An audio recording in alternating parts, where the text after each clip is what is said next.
everyone, and welcome to our Lead Dev webinar panel, Optimizing Cloud Costs, sponsored by CloudZero.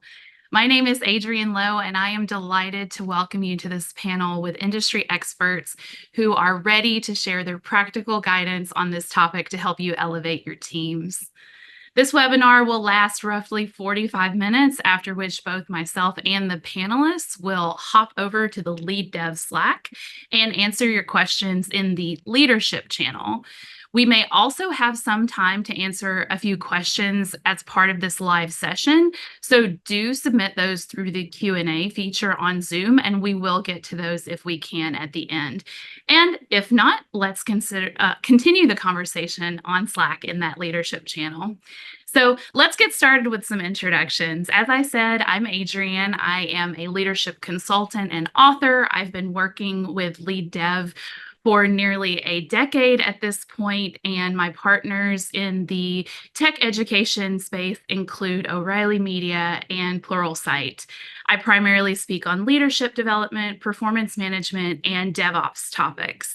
At this point, I'd love to have our panelists introduce themselves before we jump into the session. So Mark, can you kick us off? Yeah, I'm Mark Robinson. I'm an infrastructure engineer here at Plaid. Plaid, for those who don't know, provides a backbone for a lot of the fintech applications we all know and love. Specifically, what I concentrate on is FinOps and governance. So basically making sure people aren't wasting huge amounts of money. I've been here about 6 years, and there's always something new to do. Over to you, Lohit. Good morning, good afternoon. My name is Lohit Verma. I'm the lead technical program manager for Plaid's cost optimization program. I work alongside Mark, and we are focused on fostering a cost-conscious culture. We are right now in a journey to moving towards implementing budgets, cost governance policies, and driving financial efficiency. Over to you, Bill. Thanks, Lohit. I'm Bill Buckley. I'm the SVP of engineering at CloudZero. We are a company that helps some of the best engineering teams in the world understand how to drive down their cloud costs so they can build more profitable software. I've been with the company for 6 years, and I actually joined because I've spent my whole career either building software or building teams that build software. And I've had this problem before of people asking me, why was this bill up 10%? And I had no idea, or not understanding for if the bill was good or bad. And so over the last 6 years, I personally had a blast both talking to customers about how they handle this, but also at the end of the day, I'm the one that my CEO and finance team look to even at CloudZero when we have a question on the bill. So both as a practitioner and someone who gets to partner with great teams out there, I'm really excited to dive into this topic. Awesome. Thank you so much for these great introductions. We're so thrilled to have you here. And again, thank you so much, CloudZero, for sponsoring and giving us the opportunity to talk about this important topic. So our conversation today is about optimizing cloud costs. It's highly likely that everyone here today is part of an organization that is overspending in the cloud to some extent. It's just too easy not to these days. Whether it's well-intentioned and you're running a legacy service that's essential, but is also very fragile and pages you all the time, or it's simply due to your organization's lack of understanding or process or discipline around understanding and addressing your cloud costs, we all have opportunities to learn and grow, and we're so happy you're here with us today. In today's talk, I'm sitting down with these industry experts to discuss practical strategies for gaining visibility into your cloud usage and spending.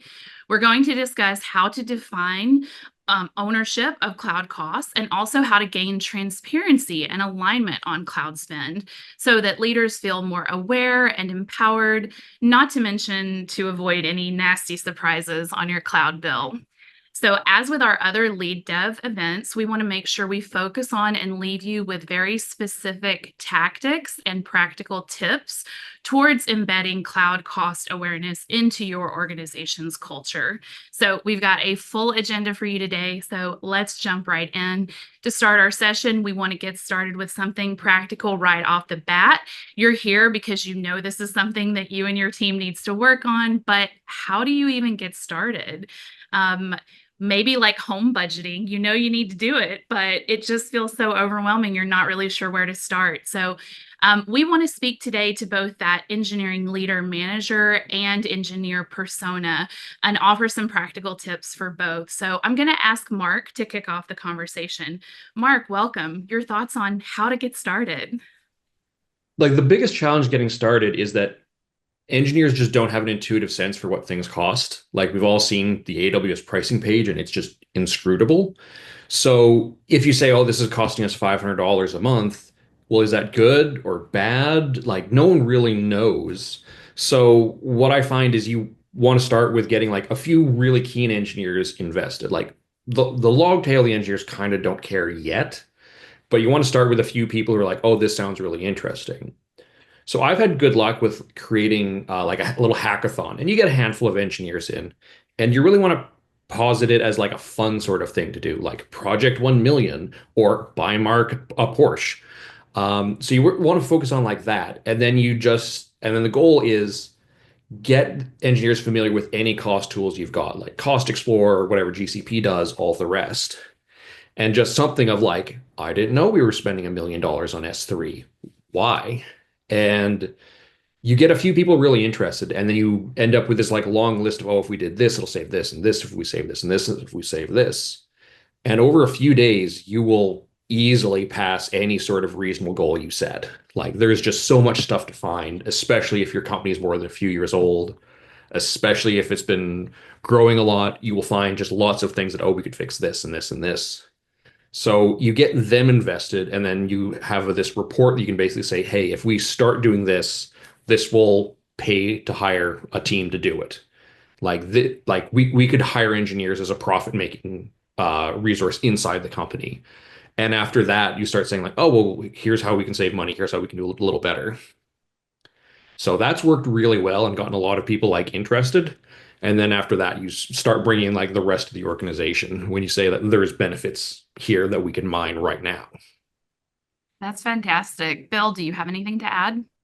I mean, first, just plus one to everything Mark has said, that's worked really well, both on my team and teams I've worked with. The two things I would kind of underline from that I would suggest everybody take away is one, engineers want to build cost-effective code. Good engineers are crafts people who care about what they build, right? That nobody out there really wants to just do a few lines of code and throw it over the wall and walk away. That's just not the industry we live in anymore. And they understand, if they're building in the cloud, that cost is a big piece of that, right? Nobody wants to be an engineer who writes a line of code that costs the company $1 million but delivers no value. And so coming at it from that first principle of your engineers by and large care about this, but in this day and age, we've asked engineers to care about everything. And cost is, as Mark said, one of the most inscrutable pieces. So when you pull those two facts together, start with giving them an idea of how their actions are impacting that cost, and then help them understand what's good. There are cases where you actually don't want them to look at cost, right? If you have a production outage on a Saturday, maybe if you're launching something new and you don't even know if it's going to get traction in the market. But as Mark said, there's so much out there. And then if you want their managers to care, I want to call it something what Mark said is we've seen a lot of organizations have a rule where 20% of the savings are reinvested or something. And that's a great way to get some of your engineering leaders really involved, right? Tell a director that 20% of all the cloud savings gets reinvested into being able to hire people. And all of a sudden, some projects change, the backlogs kind of shuffle and that sort of thing. So getting people that understanding the why, giving them that positive feedback loop, and then the visibility so they can actually impact it will allow your organization to do great things. Love it. So let's talk about prioritization next. Like, how do we prioritize what to work on? And as we're thinking about working collaboratively in an organization and we are trying to prioritize work, how do we, that age-old question, how do we negotiate the work with other teams? And then, maybe getting into the nitty-gritty a little bit more, like what if the work that you want to do directly impacts customers, or how do you balance cost optimization with product launches and reliability? What are some of the questions you asked when you are trying to prioritize this kind of work? Mark, we'll start with you, and Lohit, I'd love to hear from you as well. So one of the things I found is it's really easy to start with things that are like low lift and quick to do, because usually they don't involve negotiating with anyone. They're clear and obvious bugs. And sure, it might be, oh, you save 0.1% of your bill, but it took you an afternoon to do it. And you can just keep repeating that again and again. There's tons of those things to pick up. And pretty soon, you start seeing your bill just going down. No one's complaining. There's no inter-team negotiation. It's just, hey, you had a database that was dead and I turned it off for you. And no one complains. And eventually people start saying like, oh, okay, this is good progress and we're moving in the right direction. And after that, you can start negotiating with teams. I haven't found you really have to negotiate with customers too much unless you're talking about a radical change. Um, New negotiating with customers is a lot of work, so definitely try to avoid that. But yeah. Uh, yeah, so that's kind of what I try to focus on. And at the same time, like you don't really have to balance cost with reliability and product launches too much. Generally, what I find is that people kind of don't know what they're buying for reliability, so you want to focus on like, are you buying the reliability you expect and are you getting it? At the same time, cost is a code smell. So if something's really expensive, it probably means that you dumped resources on it to make it reliable and you're just covering over the underlying reliability problems. Yeah, I'll chime in. As Mark said, when the initial easy wins are done, and that's when sort of the prioritization issue comes in, and people like me as a technical programmer just step in. I think the one model that has worked especially at Plaid is like if you can get like a clear alignment with leadership, get work with finance, figure out like what's your annual spend target, tie to one of like your key company goals. That helps bring visibility and awareness to this overall program. People start caring about it, especially when you see it every time it's reported in an all hands during your board updates. People understand that this is important. That just starts building that culture of caring about cost. And obviously, as Mark suggested, right, we should focus on like big bets. You don't have to like focus on like doing 100 things. Sometimes doing 2 or 3 things will get you more benefit, more impact, and more benefits from that particular exercise, and also helps you not have to like spread yourself too thin trying to get prioritization, etc. Um, plus one to Mark's topic about like reliability, because there's always a challenge of like, especially when you're trying to right size, there's always concerns raised about reliability. But we have found that as long as you're being slow and deliberate about it and acknowledge that reliability will always be like a slightly higher priority than cost, you're good in a good space. And that's the model or a rubric that we have followed at Plaid. Like, especially I think as Bill was mentioning, like if you have an incident on a weekend, don't focus on cost. Get the first services up, get it up and running, and then we'll figure out like how to fine tune it further. So just having that model has really helped, and that sort of is starting to build the culture within Plaid. On that same front, like if you say that cost matters organizationally, what ends up happening long term is that projects will tend to bubble up, will also have a cost benefit to them. They'll say, hey, this is cool, and it will save this much money. So you tend to see this natural sorting where, yeah, all projects tend to have either, oh, it's cost neutral, or it'll bring a lot of revenue, or it'll like improve things in that sense. Yeah, it kind of becomes part of the way we speak to each other. It becomes part of the shared language. Exactly, yeah. So let's talk about anticipating problems next. If you're in an organization that has not been using any kind of existing framework for cost savings and you're getting started, what are some potential pitfalls or problems, whether they be organizational or technical or cross-team collaboration problems that you might run into and we want to anticipate? Bill, let's hear from you. Absolutely. It's a fabulous question because we are all part of fast-moving, complex orgs that have a lot of requirements. And then we're building in these cloud environments that are even more complex. And so there's a few common pitfalls we see very often when we're working with other companies. The first is, especially if you're very new here, is that cloud costs are not generally just one thing. And so we see organizations that have several sources of truth really struggle. So the first suggestion would be get to one source of truth across your whole organization. Because if your finance team is measuring cost in one way, and your infrastructure team is doing it a second way, and your development team is doing it in a third way, you're going to have more organizational fights and strife over understanding what good looks like, how do you measure savings when you do deliver it, and that sort of thing. So for instance, maybe your finance team looks at everything with discounts included and commitments up front, but your infrastructure team says, oh no, we want to keep all the commitments because we buy them centrally, and the dev team is looking at them a completely different way. So starting first, and what's that single source of truth that the entire organization is going to look at to understand what is driving costs and what it is, allows everyone then to understand where that watermark is that you want to go up or down. The second piece would be when working with your infrastructure teams and your engineering teams, really pull them in to understand the outcome. We've seen so many tools and teams go to these teams building in the cloud and go, here's a giant list of things you've got to go do. And, as Mark and Lohit were pointing out, sometimes there's really good reasons why you're spending money over there.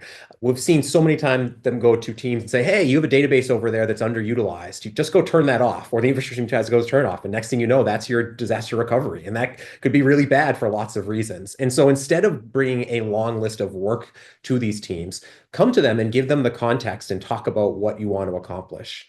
And by doing both of those things, having that centralized source of truth and understanding who in the organization is going to be responsible and kind of setting them at those goals, you can generally start fostering that culture of cost awareness to get to much better results than a place where everyone's kind of confused over who's doing what and where you are in the journey.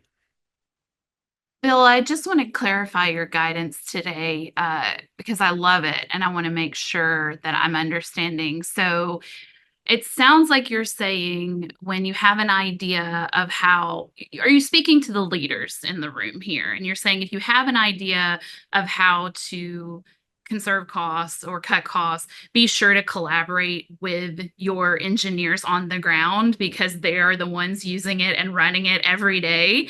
And they will know about how critical that piece of infrastructure is. And you're saying, don't just take the mandate and come in like a wrecking ball, like do it skillfully.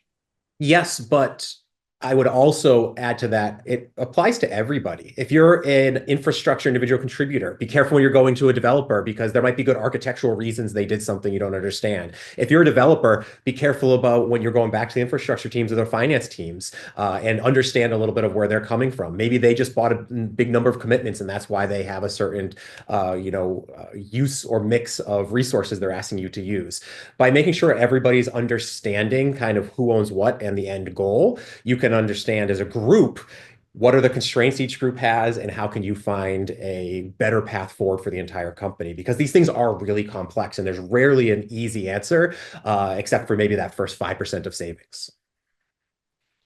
Love that. Mark or Lohit, do you want to add any more here? Yeah, like one of the things that we've found is that when you first start this, like ownership over resources or services tends to be kind of loose in a lot of these organizations. And if you want to have a good cost model, you need this resource is owned by this team because it rolls up to this product. And this is how like the costs flow through it. And when you start, there's going to be things that are just floating around. They're not owned. The team that owns it is gone. It was set up for no reason. And so you want to build up this like ownership model to be this is owned by a team who has a Slack channel, who has an EM, who is someone I can go talk to if I have a concern, rather than it's just floating around. It's absolutely essential, but don't touch it because we don't know what it does. Love it. So, Bill, I feel like you kind of anticipated this in your previous answer, but I want to dig in a little bit more about defining good. What does good look like? I know you said that a single source of truth will help you clarify what is good for your organization. But say you're an engineer and the organization needs to cut costs, and you're just kind of wondering, what does good look like? How do you understand what's good enough? How do you talk about your efforts in context with your other work? What are the goalposts? And one thing that I love to do as an engineering leader that I feel like is essential is setting your understanding of success criteria. Like, how do you define your success criteria for this work? Absolutely. And it's a great question. And the single source of truth is absolutely necessary, but it's not sufficient to understand what good looks like.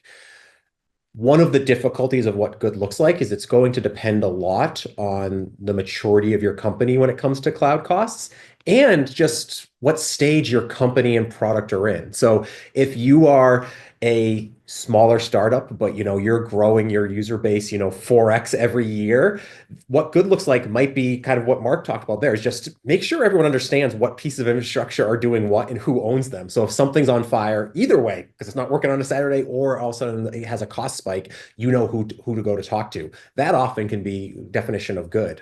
But if you're in a much more established company, established product line, then good might start shifting. And the next thing you often see is from an absolute value, how much do they expect to spend? Oftentimes on those more established companies, there's somebody in the company, and it's often, unfortunately, not the engineers who understand what the budget is for that. And that's often very much based on business goals of, how much usage and how much they're going to sell it to. Asking your manager, or if you're a manager, asking your director or next line manager, what does good look like, so that you can kind of have a sense as you see those things change, what's going on. And then the most mature companies are the ones who go a step further and they start understanding unit cost, because absolute cost is fine, but it's very, very hard for most people to have a context for, we spent $1 million over a 2-week period. Is that good or bad? But for a unit cost, it's often very easy to both optimize that as a developer, having a cost per widget or a cost per million API calls. That, therefore, you can really watch and say, as my service scales, can I keep that steady? If I do this one change, I can bring it down 5% without, losing business value. And so then in the most mature areas, you want to start understanding that. What's the business value your service or your product are providing to your end users, and what is the cost per unit value of that? And so kind of understanding where you are from both a company and a product point of view in that immature, kind of medium maturity, or much more mature FinOps or cloud management cost journey will really help you understand what questions you should ask of your immediate org. That is brilliant. Thank you, Bill. I think context is so key, right? Mark or Lohit, did you want to weigh in on this one? All right, friends, we will move on to the next one. Right. So let's talk about a DevOps mindset, right? Where we're interested in cross-team collaboration, deep feelings of ownership among all engineers, empowering teams to work together and to understand problems together. Should we apply a DevOps mindset to optimizing cloud costs? As in, is this something that every engineer can and should be thinking about to some extent? Or is this something that should be managed by a select few? And if it is something that every engineer needs to care about, how do we make that possible for them? How do we give engineers tools to understand these problems? How do we break down the silos and empower engineers? Lohit, I would love to hear from you on this one. Sure. I'm a big advocate of stating that cost efficiency is built into architecture and deployment decisions, very similar to security and reliability, and not tagged on later. We have often found to our detriment that trying to do it retrospectively costs us a lot more effort and challenges, and we'd rather not have to go through the whole hoopla of trying to do the same thing twice. In terms of making sure everybody is aware of it, I think driving the message that the cloud cost optimization is a shared responsibility, ensuring every engineer is at least cost aware, and spend is not just like a finance problem or like a certain select folks problem. In terms of our model that has worked specifically at Plaid is have a small centralized team who's sort of helping, managing, and enabling the team and guiding them also. So the cost team should be always be seen as an enabler, as a facilitator, and not somebody like a police who's trying to like always rap people on the knuckles like why this is happening. I think once you get off that mindset of like the team is trying to help and trying to make you efficient, it makes life easier. In terms of the tools, I would highly suggest that basic cost data should be available to all engineers. We have this standard practice of like dashboards, and we use Mode to show like on a daily basis, like what's our current cost, what's like, how is it trending, what's our expected monthly budget, and what are the top services that are sort of contributing to that. We also break it down at a team, at a specific Plaid service level. And this gives us like a very easy, initially 100-foot view of like what's going on and able to like then dive into it. After that, you have that summary view. You can get into like a more a team view. If you are so interested, you can dive into your specific services, etc. I think that's the key goal. And the other thing I would suggest is like, obviously, this is something that people are taking on, and it adds a little bit more complexity to certain design decisions. The key thing is like you should also be celebrating when people get it right. Specifically when you find something which is sort of lurking around and nobody had looked at it, and you find something and you say, I made a change. And it so happened that very recently, Mark did a great job in like repackaging our clusters, and we are saving X amount of money, which we had not anticipated.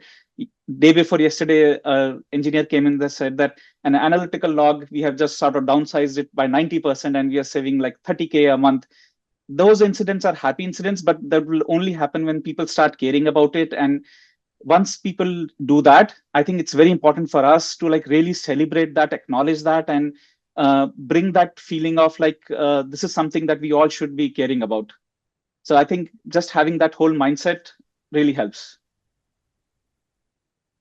Lohit, there was so much goodness in there. I don't even know where to start, but I do want to amplify a few of your points because that was just packed full of goodness. Love your point that, emphasizing, driving that idea that cloud cost optimization is everyone's responsibility. I love the celebration at the end. When I was a director of engineering at a smaller company, we had this one engineer, Casey.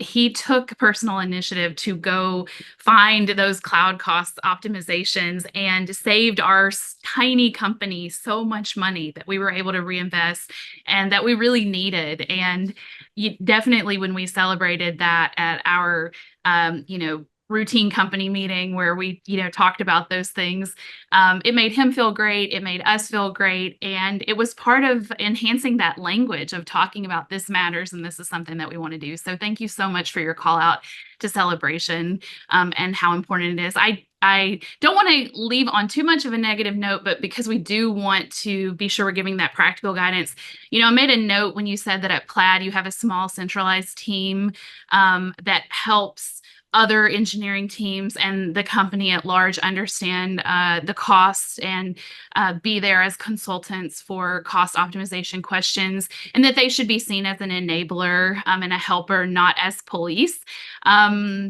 You said it. You said that there can be a bit of, antagonism potential there. So have you seen that out in the wild, and why is it important to mitigate that? It's always there, like, because there's this like sort of a healthy tension where we are trying to establish guardrails, and especially as you're maturing your process where you are working with finance to set a budget. Sometimes it's like if you're overshooting, that's obviously like a known problem. But sometimes if you're like overestimating your costs and coming in under, that also is even though it's a different problem, but a problem for us, because finance could have used that for certain other investments, for example, right? So I think just having that partnership and ensuring that we are able to get early signals in terms of like what's going on, like what are potential optimizations. And I think the challenge sometimes is people are afraid to commit. And I think that's the message that we have to state is like, we understand that this may be like a very early signal or a very early idea. There's not, you're not going to be held accountable for it, but we still need to know so that we can at least create like a register of things which are like opportunities. And also it really helps us tap into those opportunities, especially if we have found that for a say, particular product growth, we are using a lot more cloud resources and our cost is spiking, then we can actually go and tackle those opportunities slightly faster than having to like go and find those opportunities at that point of time. So just this whole thing is okay. Go ahead, please. So are you saying that there could be a senior engineer out there who is aware that there is an opportunity, but they may not be super forthcoming about it because they're concerned that it could reflect poorly on them, that this thing has been running inefficiently for a while, but you're saying, hey, create a culture lacking that kind of fear, because we want to know these opportunities and we don't want you to feel like you're going to be held personally accountable for this organizational, thing that's been holding us back. Is that kind of what I'm picking up? I was actually, I wouldn't say specific to an engineer as such. I was going to say like certain times we don't make decisions purely because of slightly reliability concerns or that fear of the unknown, especially if like a service which has not been like looked into like great detail, it has just been like a legacy service and it's working. So sometimes there is always like a concern that should we even be kicking those tires as such. But just having that sort of culture of surfacing opportunities or at least ideas allows us to then have that next level of conversation. And not all ideas will obviously bear fruit. There are certain times we'll just say, no, this does not make sense, or this was done for a certain reason, as Bill was alluding. There's like a particular decision that was made, and we still need to adhere to that. And then we just like mark it off and not have to like revisit it again and again. Love it. Thank you so much for the clarification. Bill, did you want to add anything there? One, just great answers by Lohit. What I would say again is that having a centralized team is not an anti-pattern. You want to get 80% or more of cloud cost management and FinOps responsibilities into the teams that are responsible for your infrastructure and for building the things on that infrastructure. But just like many things in the engineering world, there are things that are centralized. And so understanding really clearly what you're asking the individual engineers to handle and what you're asking those centralized teams to handle allows everybody to drive it. Because at the end of the day, you want your best engineers, as Lohit said, to come forward with those ideas, understand like, oh no, this is something that I can take action on. I have agency to deliver this great business goal, and then celebrate that across the company. Love that. Thank you so much for clarifying. Okay, I want to hand it back over to Mark for a little bit. Let's talk about managing up. How do you get entire organization buy-in or alignment? Like you say you want to save money, but do you care enough to put your money where your mouth is? Rubber to the road? What analogy am I looking for here? How do we get leaders engaged? It's always tough because cloud cost is sort of like technical debt in an organization. Like fixing it has to serve what the business is trying to do. So on that front, you really want to focus it on what are we getting out of this? So like, for example, like let's say you're a relatively well-established organization, you're doing tens or hundreds of millions in cloud cost. If you save $1 million or $2 million, that's basically the same as revenue. And so if you compare the effort to save $1 million in cloud spend versus getting a new customer at like 1 or 2 million a year, the effort is very much on the cloud side. Like you probably have this huge sales organization, but like 1 or 2 engineers could probably do the same amount. And there's basically just free revenue out there if you want to think of it that way, if you pull this down. You could then pitch it to the sales side of like, hey, if we move our product margin from 20% to 10%, that gives us much more flexibility in pricing. That makes our product more sustainable. It'll just help us like outlast our competitors or like extend our runway. These important decisions where at a business level, it's like, can we keep going as a business and how do we move forward?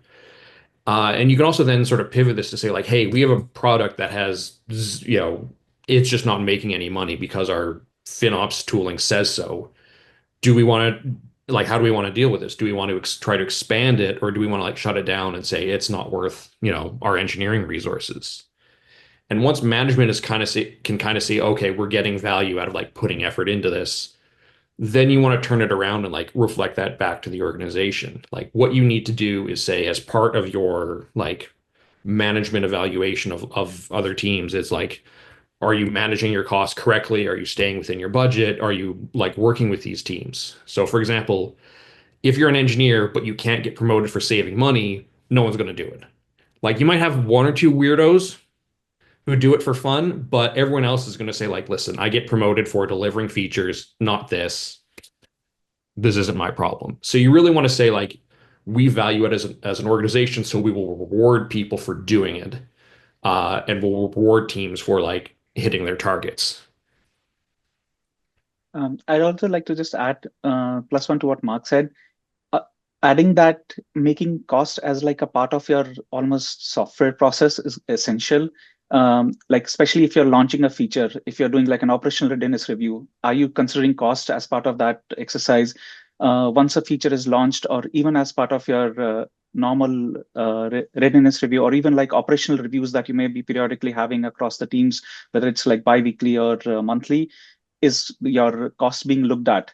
I think just having that visibility drives the message of this is something, a parameter that we all need to care about, and not as an afterthought. Just sort of the goal is to like keep on driving the message that this is something that we need to continuously care about. And it's also not like a one and done exercise. It's something you have to continuously monitor, specifically in clouds, because as we all know, a small change can really hit you hard. Love it.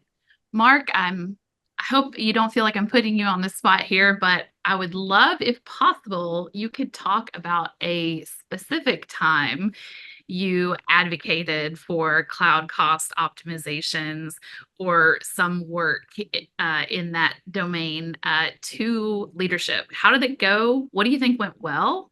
If you could go back and do anything differently, what would you do differently? We ended up finding like a few big cost optimization rocks that basically like, oh yeah, if we move this is like enough to like meaningfully shift our bill, like to the point where we could like this justifies hiring engineers to do this. And at some point, management said like, okay, we're not spending money. This is just making us money over here. So like, yeah, let's invest in that. We'll get this return and it'll just kind of keep going. And it worked, and they were fairly receptive to it. They were also pushing back where they have like spend targets, where if it's like, okay, if you're under this line, this is basically okay. Being massively under, that's nice, but we don't want to keep investing. Like one of the things you always find is like the cost savings returns start to diminish. If you cut half your bill, well, that just means there's less to save. So they say like, okay, once you're under that line, we can stop investing. But like if you have like a pretty reasonable target, you can justify, a reasonable investment in it. Awesome. Thank you. All right, Lohit, you kind of anticipated this in your previous answer, but I want you to go a little bit deeper with us today because we got to get those actionable suggestions out to our group. Let's talk about improving our team processes, our planning, our documentation, our meetings, the way we talk to each other. How can we change our processes to incorporate the focus on costs, whether it be into our requests for comments, documents, our technical planning? How do we bake the things we're talking about today into our existing processes? I think just ensuring that we are considering cost as almost like as a non-functional requirement, along with security, reliability, as I earlier mentioned, making sure that people are taking decisions, taking cost into account. As Mark had said, that you could potentially throw resources at it and get your reliability numbers up, but it may not be cost efficient. So just balancing this whole cost, reliability, security, and ensuring that everything is in the right sort of proportion is critical. Then also ensuring, especially when you're doing the initial planning phase, a lot of people struggle with, I don't know how much it's going to cost. So for that thing that has really helped practically, that has worked well at Plaid is like just have those standardized templates. Like Mark is a great proponent of like having like a simple spreadsheet to start with, sort of simplify what the AWS pricing, etc., is making it harder for you. Just get that into like a simple spreadsheet, add your sort of discounts, etc., that you may already have, and allow the team to at least get a ballpark figure to get the conversation started. And also obviously work with hopefully the centralized team who are a little bit more in the weeds, and they can give you more guidance in terms of like, you could be potentially missing like an area that you may not have thought about, because networking costs, a lot of times, like a team that is working on a feature may not think about networking costs, which can be considerably higher than you would anticipate. Just having that sort of tool allows you to get that first view. And then, as I had mentioned, as part of your reviews, make sure that you're considering cost and call out specifically if it's like, and I want to reiterate, increasing cost is not a bad thing, especially when you're getting the value add from that, but just make sure that it's not coming off as a surprise. I would say that you are actually, as an engineer, much more appreciated if you deliberately call out if there's like a cost increase, cost neutral, and even better if it is a cost efficient program. But even if it is an increase of cost, ensuring that it's like visible and clearly called out, so that when stakeholders and leaders are sort of taking a decision, they fully acknowledge that we are going into this knowing that this is going to cost us, and we are prepared for it. That makes life so much more essential. The other thing is like focus on revisiting this on a periodic basis, as I mentioned. Ensure that this is almost like part of your team KPIs also, as a key metric that you are monitoring, and that sort of allows you to keep that rigor on cost as such. Lohit, I love those. If I could add one thing that's very tactical that we often tell engineers in our organization, if you're a senior engineer and you're where Lohit's talking about, you're designing a new feature, you're trying to look at cost. Because of where we come from as engineers, you're often just looking at the infrastructure cost.